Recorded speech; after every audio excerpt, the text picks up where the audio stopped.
యేసుక్రీస్తు వారి నామంలో చెల్లిస్తూ యేసు ప్రభు వారి గురించిన కొన్ని మాటలు మీ గమనానికి తీసుకురావాలని ఈ సమయంలో మేము ఇష్టపడుతూ ఉన్నాం. యేసు ప్రభు అన్నారు, యేసు ప్రభు లోకానికి ఎందుకు వచ్చారంటే పాపులను రక్షించుటకు యేసుక్రీస్తు లోకానికి వచ్చారు అని.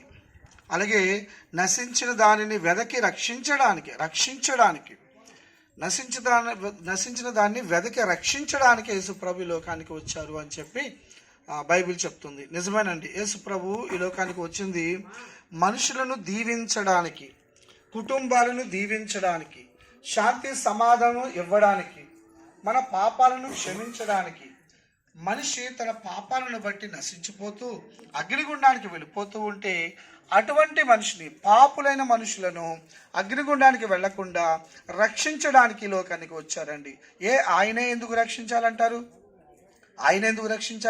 ఆయన ఎందుకు సమర్థుడు అంటారు అని ఆలోచిస్తే, యేసు ప్రభు మనల్ని సృష్టించినవాడు, ఈ లోకాన్ని సృష్టించినవాడు, సూర్యచంద్రులను సృష్టి అంతటిని చేసినవాడు, ఈ మనిషిని తల్లి గర్భాల్లో మనల్ని జన్మింపచేసి లోకానికి పంపించిన వాడండి.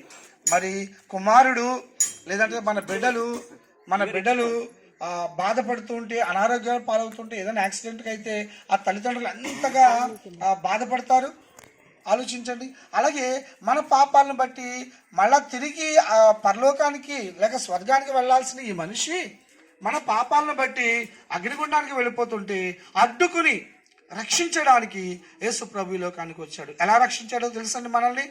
ఆయన మనం పొందాల్సిన శిక్షను, మన పాపాలను బట్టి మనం పొందాల్సిన శిక్షను ఆయన యేసు ప్రభు వారు ఈ భూలోకానికి వచ్చి తన పైన మన శిక్ష వేసుకుని శిలువ మీద శిక్షింపబడ్డాడు. ఆ శిలువ మీద యేసు ప్రభు వారు శిక్షింపబడింది ఆయన చేసిన తప్పులు కాదండి. మనం తెలుసో తెలియకో అనేక రకాలుగా పాపం చేసి నశించిపోతుంటే ఆ శిక్షను మన తరఫున తన పైన వేసుకుని శిలువలో శిక్షింపబడ్డాడు. కొర్రా దెబ్బలు తిన్నాడు, రక్తమంతా కాచాడు, ప్రాణం పెట్టాడు, చనిపోయాడు, సమాధి చేయబడ్డాడు. అలాగే ఉండిపోలేదండి, ఆయన సజీవుడిగా లేచాడు.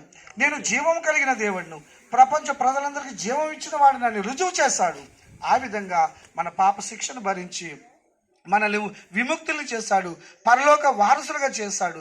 మనం చేయాల్సింది ఏంటంటే, అవును ప్రభువా, యేసు ప్రభువా, నువ్వు నన్ను సృష్టించావు, నా పాపాలను బట్టి నేను నశించిపోతూ ఉంటే, నా పాపాలను బట్టి నేను అగ్నిగుండానికి వెళ్ళిపోతుంటే, అది చూసి నీవు ఇష్టపడక నేను అగ్నిగుండానికి వెళ్ళిపోయి యుగాలు అగ్నిగుండంలో కాలిపోవడం నీకు ఇష్టం లేక నన్ను నువ్వు ప్రేమించావు కాబట్టి నా శిక్షను నువ్వు భరించావు నాయనా అని ఒక్కసారి మన పాపాలను తెలిసి తెలియక ఆవేశంలో అనాలోచితంగా పరిస్థితుల ప్రభావాన్ని బట్టి చేసిన పాపాలన్నిటినీ ఆయన ఎదుట ఒప్పుకుని నేను పాపిని, నన్ను క్షమించమని ఒక్కసారి హృదయపూర్వకంగా ఒప్పుకున్నట్లయితే మన పాపాలను క్షమిస్తాడు.